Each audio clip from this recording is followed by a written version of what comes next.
সম্মানিত দর্শক শ্রোতা, আসসালামু আলাইকুম। স্বাগত জানাচ্ছি টাইম নিউজ আজকের সংক্ষিপ্ত সংবাদে।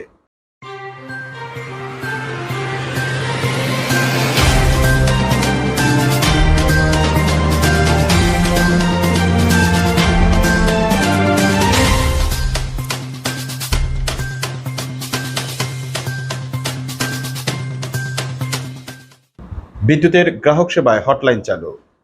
বিদ্যুৎ খাতের সমন্বিত গ্রাহক সেবার লক্ষ্যে হটলাইন ১৬,৯৯৯ চালু করা হয়েছে। আজ বৃহস্পতিবার ২৪ আগস্ট বিদ্যুৎ ভবনে পিডিবি আয়োজিত বিদ্যুৎ সেক্টরের সমন্বিত গ্রাহক সেবা ব্যবস্থাপনার অনুষ্ঠানে এ হটলাইন চালু করেন বিদ্যুৎ, জ্বালানি ও খনিজ সম্পদ প্রতিমন্ত্রী নসরুল হামিদ।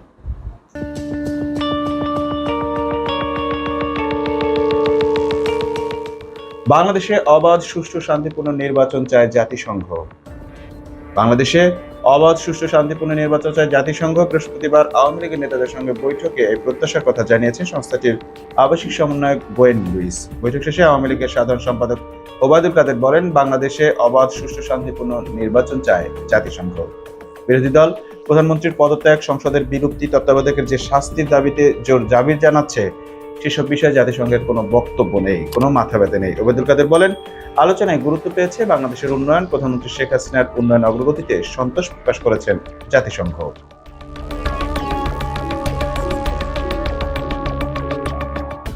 জনগণ এখন বিএনপির সঙ্গে নেই বললেন তথ্যমন্ত্রী।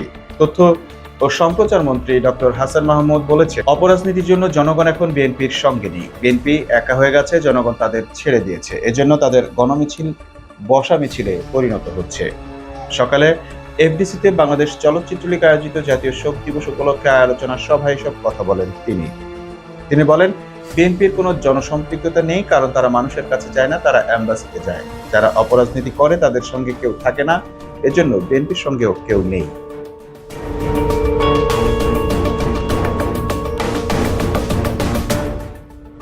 দর্শক, এবার আমরা চলে যাচ্ছি ইন্টারন্যাশনাল সংবাদে।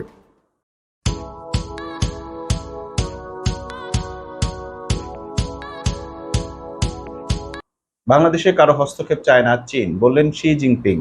চীনের প্রেসিডেন্ট শি জিনপিং বলেছেন, জাতীয় সার্বভৌমত্ব, স্বাধীনতা, আঞ্চলিক অখণ্ডতা রক্ষায় বাংলাদেশকে সমর্থন করে বেইজিং। বাংলাদেশ যাতে অভ্যন্তরীণ ঐক্য ও স্থিতিশীলতা বজায় রাখতে পারে, সেজন্য দেশটিতে বহিরাগত হস্তক্ষেপের বিরোধিতা করে চীন বাংলাদেশকে সমর্থন করে যাতে দেশটি উন্নয়ন ও অর্থনৈতিক গতিশীলতা অর্জন করতে পারে। দক্ষিণ আফ্রিকার জোহানেসবার্গের ১৫তম ব্রিক্স শীর্ষ সম্মেলনের ফাঁকে গতকাল বুধবার বাংলাদেশের প্রধানমন্ত্রী শেখ হাসিনা ও চীনের প্রেসিডেন্ট শি জিনপিং এর মধ্যে দ্বিপক্ষীয় বৈঠক হয়। জোহানেসবার্গের হোটেল হিলটন সাল্টনে অনুষ্ঠিত বৈঠকে এসব কথা বলেন শি জিনপিং। এশিয়ায় চরম দরিদ্রের সংখ্যা বেড়েছে ৬,৭৮,০০,০০০। ২০২০ সালের করোনা মহামারী এবং তার প্রাথমিক ধাক্কা কেটে যাওয়ার পর শুরু হওয়া মূল্যস্ফীতি এশিয়ায় চরম দারিদ্র্যের শিকার লোকদের সংখ্যা বাড়িয়েছে ৬,৮০,০০,০০০। বর্তমানে এশিয়ার স্বল্পোন্নত উন্নয়নশীল দেশগুলোতে চরম দারিদ্র্যের মধ্যে বসবাস করছেন অন্তত ১৫,৫২,০০,০০০ মানুষ। বৃহস্পতিবার বিশ্বের বৃহত্তম আঞ্চলিক ঋণদাতা সংস্থা এশিয়ান ডেভেলপমেন্ট ব্যাংক তথা এডিবি এক প্রতিবেদনে এই তথ্য জানিয়েছে। ২০২২ সালের তথ্য উপাত্তের ভিত্তিতে প্রস্তুত করা হয়েছে সেই প্রতিবেদনটি।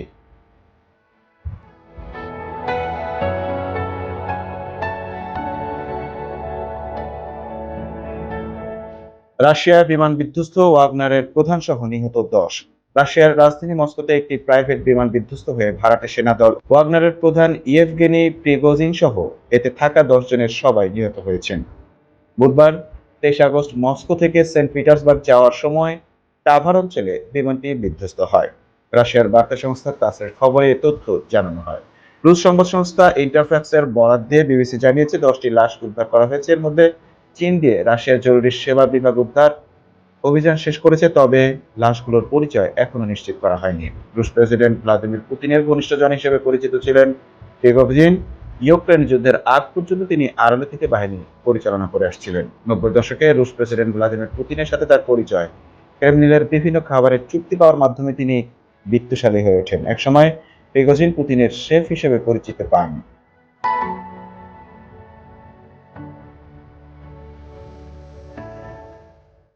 দর্শক, আজ এই পর্যন্তই। সবাই ভালো থাকবেন, সুস্থ থাকবেন। আবার দেখা হবে। সে পর্যন্ত আল্লাহ হাফেজ।